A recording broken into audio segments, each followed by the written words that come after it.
রিদাকে বিদায় দিতে Sarwar bus stand পর্যন্ত এসেছে। তার কাছে সময় নেই বলে সে নিজে পৌঁছে দিয়ে আসতে পারলো না। রিদার সকাল থেকেই মনটা খারাপ। রাতে সে একটু স্বাভাবিক থাকলেও এখন আবারও আগের মতোই বিহেভিয়ার করছে, কথা কম বলছে। আজ সকালে সারোয়ার নাস্তা বানিয়েছে, রিদা বিছানা থেকেই নামেনি। সারোয়ার নাস্তা বানিয়ে গিয়ে রিদাকে ডেকে তুলেছে, আর রিদা চুপচাপ থেকেই খাবার খেয়েছে। তাকে তৈরি হতে বললেও হয়ে গিয়েছে। তারপর সব গুছিয়ে দেওয়া সারোয়ারই করেছে। এর মাঝে তার মধ্যে কোনো হেলদোল পাওয়া যায়নি। সারোয়ার তার অবস্থা দেখে দীর্ঘশ্বাস ফেলে। বউটা যে তার কতটা অভিমানী তা সে হাড়ে হাড়ে টের পাচ্ছে। বিষয়টা এমন যে সে আজ বুঝতে পেরেছে রিদার অভিমানের বিষয়টা তো সে বিয়ের আগে থেকেই টের পেয়েছে। এটাও বুঝেছিল রিদার তার পেশার সাথে মানিয়ে নিতে পারবে না, তবুও যে মেয়েটা এখন সব সহ্য করছে এটাই তো ঢের। বাস স্ট্যান্ডে এসে গাড়ির জন্য তারা অপেক্ষা করছে। রিদাকে একপাশে বসিয়ে রেখেছে। সেই কখন থেকে রিদার নাক টানার আওয়াজ পাওয়া যাচ্ছে, মানে সে কান্না থামানোর চেষ্টা করছে। সারোয়ার কোনো কথা না বলে রিদার একটু কাছে গিয়ে দাঁড়ায়। আশেপাশে প্রচুর মানুষ আছে, এদের মাঝে কিছু বলতেও পারছে না। রিদাও তো বাসায় চুপচাপ থেকে এখন কান্না করতে চাচ্ছে। মেয়েটাকে বোঝানোই যাচ্ছে না এসব স্বাভাবিক তাদের পেশার ক্ষেত্রে।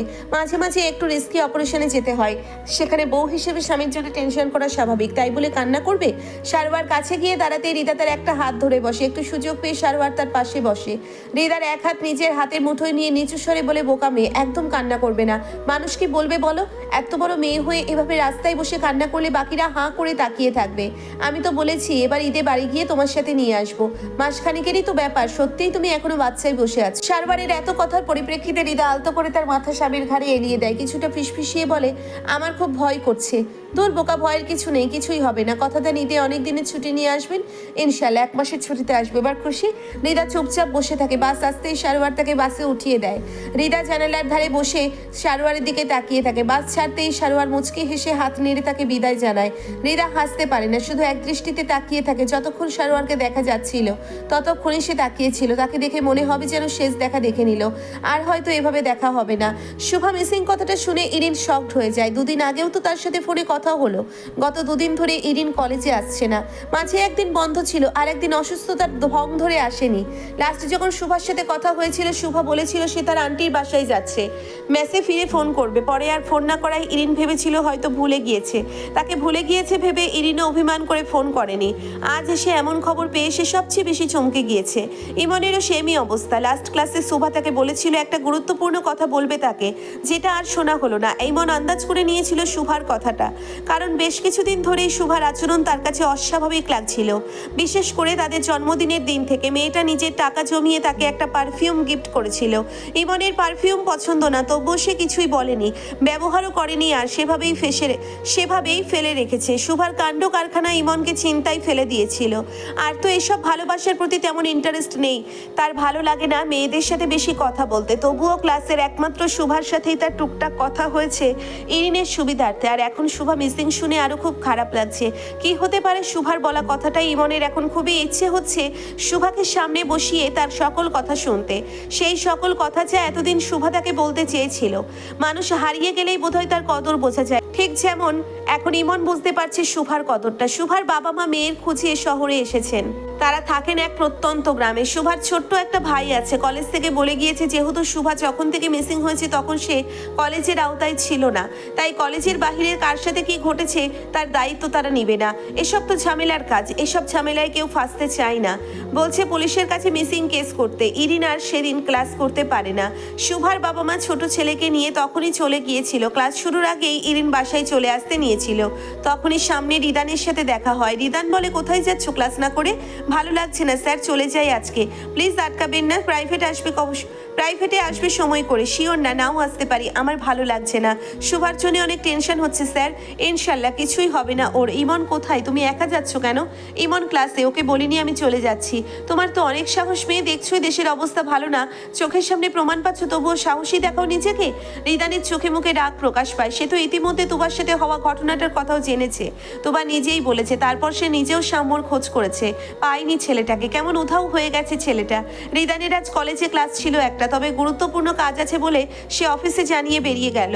ইরিন তখন কলেজের বাহিরে দাঁড়িয়েছিল। রিদান এসে কলেজ থেকে কিছুটা দূরে গিয়ে দাঁড়ায়। তারপর ইরিন এসে পৌঁছতেই রিদান হেঁটেই রওনা দিচ্ছিল। তবে ইরিন দাঁড়িয়ে পড়ে, বলে, রিক্সা ডাকুন, আমি হেঁটে যাব না। রিদান মহা ঝামেলায় পড়ে যায়। ইরিনকে নিয়ে রিক্সায় করে যাওয়া তার পক্ষে অসম্ভব। যতই হোক সে প্রাপ্তবয়স্ক পুরুষ মানুষ, তার উপর যার সাথে যাবে তাকে সে ভালোবাসে। তবে ইরিনের জেদের কাছে রিদানের কোনো যুক্তিই কাজ করে না। শেষে তাকে বাধ্য হয়ে রিক্সা নিতে হয়। রিক্সায় রিদান অনেকটা সামলে বসে। ছোট রিক্সায় পাশাপাশি বসে যাওয়া খুবই কষ্টকর। এরই মাঝে রাস্তায় একটু উঁচু জায়গা থাকায় রিক্সায় নাড়া পড়ে। ফলে আচমকা ইরিন পড়ে যেতে নেয়। তখন রিদান হুট করে তাকে আটকে নেয় আর এক গাদা বকা শোনায়। রিক্সায় ধরে বসতে পারো না, এত অসতর্ক কেন তুমি? ইরিন ঠোঁট উল্টে বলে, ধরে বসি তো, এমনিতে তো ইমন আমায় ধরে রাখে, তাই টেনশন হয় না। ইরিনের ঠোঁট উল্টানো দেখে রিদান দীর্ঘশ্বাস ফেলে, কিছু না বলে বসে থাকে। ইরিন হঠাৎ বলে, স্যার পার্কে যান আপনি? না, ওসব জায়গায় যাই না আমি। এমনভাবে বলছেন যেন খারাপ জায়গা ওটা। জানেন কদিন আগে আমি ইমন শুভা পার্কে এসেছিলাম। এখানের ফুচকাটা এত মজা, খাবেন আপনি? ওসব ভালো জিনিস না, খাবো না। আর আপনি না করার কে, আমি তো খাবোই। যখন আমার হাতের মুঠোয় আসবে তখন বুঝাবো আমি কে। রিদানকে বিড়বিড় করতে দেখে ইরিন মুখ বাঁকায়।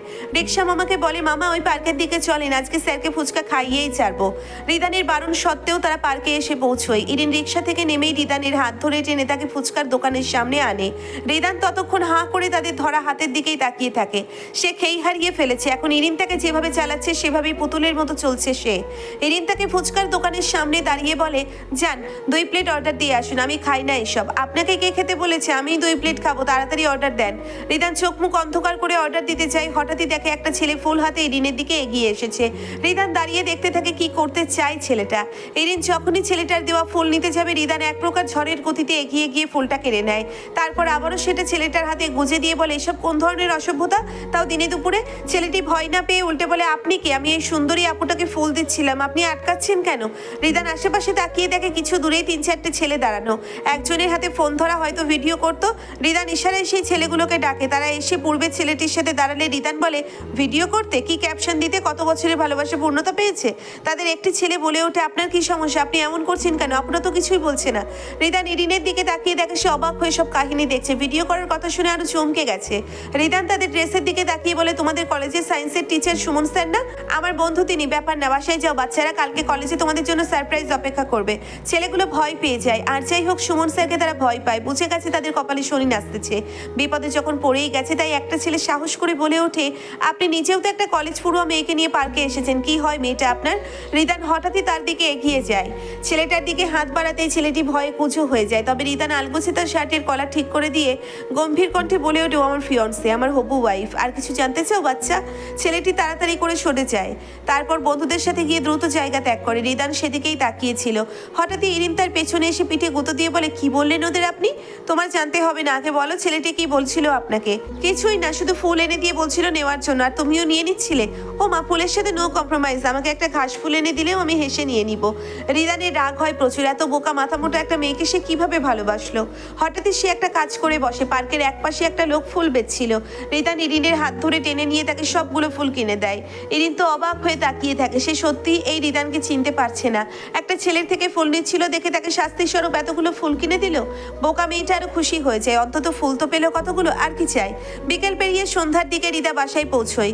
এতদিন পরে বোনকে কাছে পেয়ে তুবা ইমোশনাল হয়ে যায়। দৌড়ে এসে বোনকে জড়িয়ে ধরে। রিদা বোনকে বুকে আগলে নেয়। মেয়েটার চেহারা কেমন হয়ে গেছে, চোখের নিচে ডার্ক সার্কেল পড়ে গেছে। রিদার মনটা আরো খারাপ হয়ে যায়। তুবাকে সাথে নিয়ে রুমে আসে। নওশিন বেগম আগে গিয়ে রিদার জন্য খাবারের ব্যবস্থা করে। খাবার এনে রিদাকে খেতে দিয়ে বলে, এত তাড়াতাড়ি তো তোর আসার কথা ছিল না, কলেজে ক্লাস শুরু হতে তো এখনো দেরি আছে, চলে আসলি যে?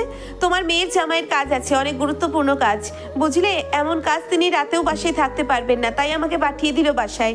ভালোই করেছে, তুই তো আকাই মা, কোনো কাজের না। না জানি সেখানে গিয়ে ছেলেটাকে কি সব বিপদে ফেলেছিস। আম্মু, আমার স্বামী উনি, আমি যেভাবে যা করেছি উনি সেভাবেই থেকেছেন, ওনার কোনো সমস্যা হয়নি।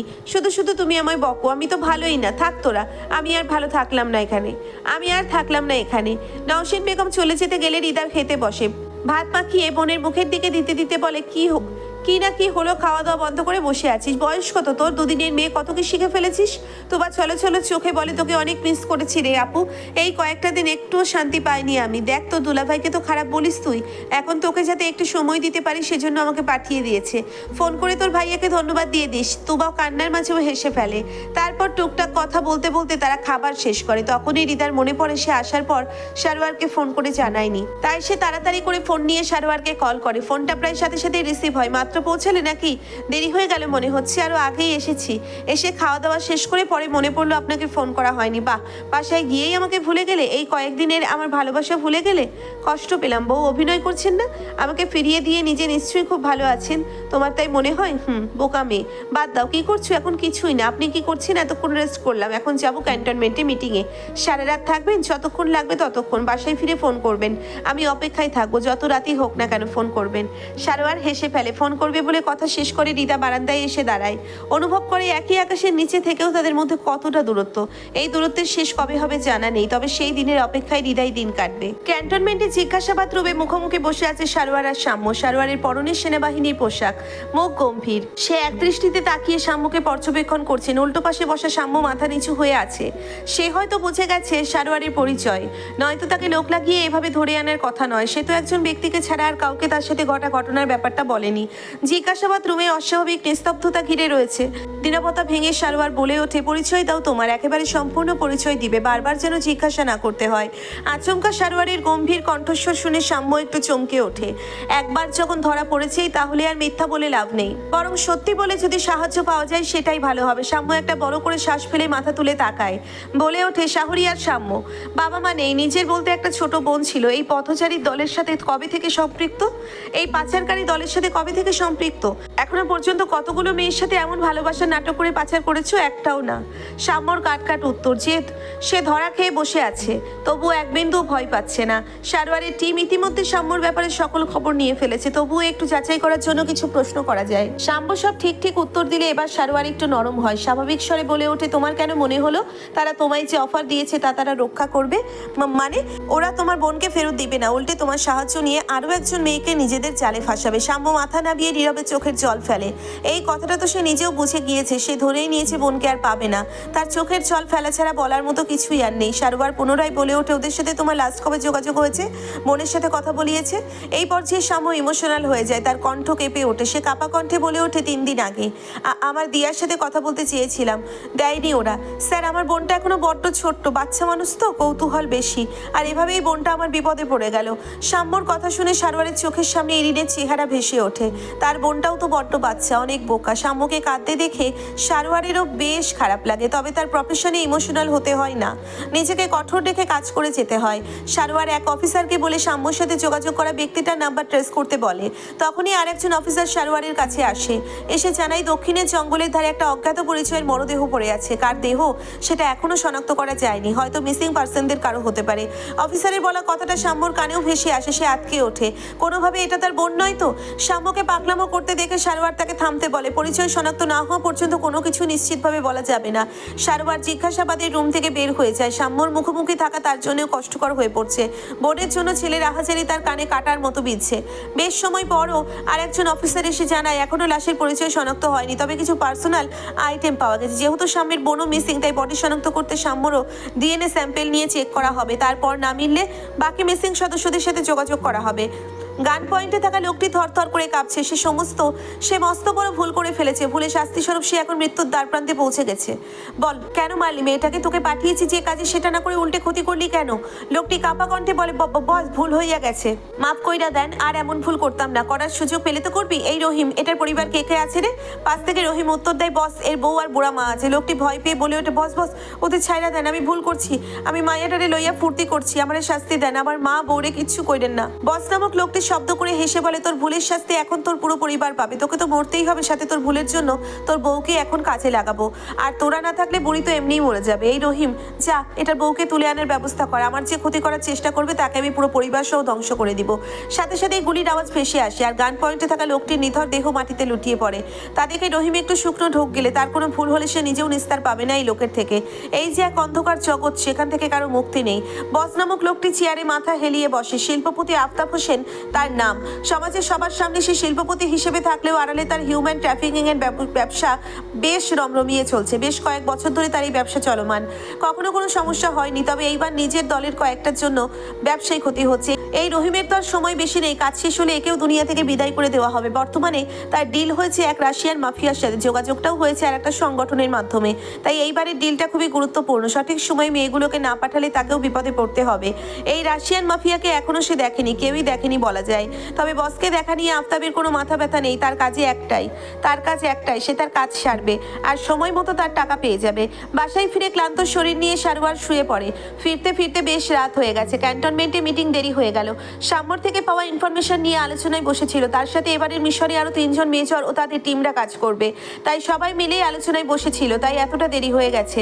এখন বিছানায় শুয়ে থাকা সারোয়ারের ক্লান্ত শরীর আশেপাশে শুধু রিদাকেই খুঁজছে। মেয়েটাই কয়েকদিনে তার অভ্যেসে পরিণত হয়ে গেছে। আজ মেয়েটা পাশে থাকলে নিশ্চয়ই তার মাথায় হাত বুলিয়ে দিত আর সেও আরামে রিদার বুকে মুখ গুজে পড়ে থাকতো। চারপাশে হাতিয়ে সে তার ফোনটা হাতে নেয়। দেখে রাত প্রায় 2টো বেজে গেছে। এত রাতে রিদাকে ফোন করবে কিনা তাই ভাবতে থাকে সে। তবে না করলেও তো অভিমান করে বসে মেয়েটা।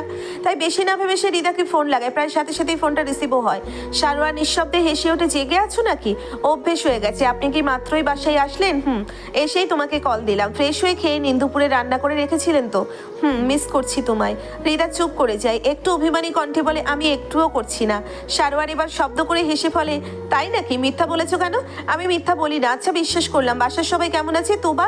ভালোই আছে সবাই। একটা খবর জানলাম আজকে। কি খবর? আপনিও বোধহয় দেখেছিলেন। ইরিন ইমনের জন্মদিনে তাদের আরেকটা বান্ধবী উপস্থিত ছিল না, শুভা, ও মিসিং। আজকে নাকি পরিবার কলেজে এসেছিল। সন্ধ্যায় ফোন করেছিলাম আপনাদের বাসায়, তখন ইরিন বলল এটা। সারোয়ার সবটা শোনে, তারপর বলে সাবধানে থেকো তোমরা। তোবাকেও সাবধানে থাকতে বলবে আর ইরিন ইমনকেও আমি বলে দিব। দিনকাল ঠিক নেই বুঝছো? তোমাদের কিছু হলে আমিও শান্তি পাবো না। এখন নিজের ভালোটা নিজেকেই বুঝতে হবে। হয়েছে, আর লেকচার দিতে হবে না। আপনার সাম্যর খবর পেয়েছেন? আমার মনে হয় শুভা মেয়েটা সাম্যই কিডন্যাপ করেছে। ও করেনি। আপনি কিভাবে শিওর হচ্ছেন? কারণ সাম্য আমাদের কাছে রয়েছে। এসবের সাথে ওর লিঙ্ক থাকলে আমরা জানতে পারতাম। তাছাড়া আজ আমাদের এখানেও একটা মেয়ের বডি পাওয়া গেছে। অনেক দেরি হওয়ার আগে তাড়াতাড়ি ওই সংগঠনকে ধরতে হবে। আপনারাও সাবধানে থাকবেন আর তাড়াতাড়ি আমার কাছে ফিরে আসবেন। আমি অপেক্ষায় থাকবো। একটু আগে কে যেন বললো আমায় মিস করছে না? করছি তো, অনেক মিস করছি। তাড়াতাড়ি ফিরে আসেন না। আপনাকে ছাড়া আমার থাকতে খুব কষ্ট হয়। বুকের ভেতর ব্যথা হয়, শ্বাস নিতে কষ্ট হয়। বউকে কষ্ট দিতে হয় না, জানেন না? পাপ হবে নয়তো। সারোয়ার শব্দ করে হেসে ফেলে। মৃদুস্বরে ফিসফিসিয়ে বলে ওঠে, আসবো, খুব তাড়াতাড়ি ফিরে আসবো। তোমার জন্য হলেও ফিরে আসবো, আমি কথা দিলাম।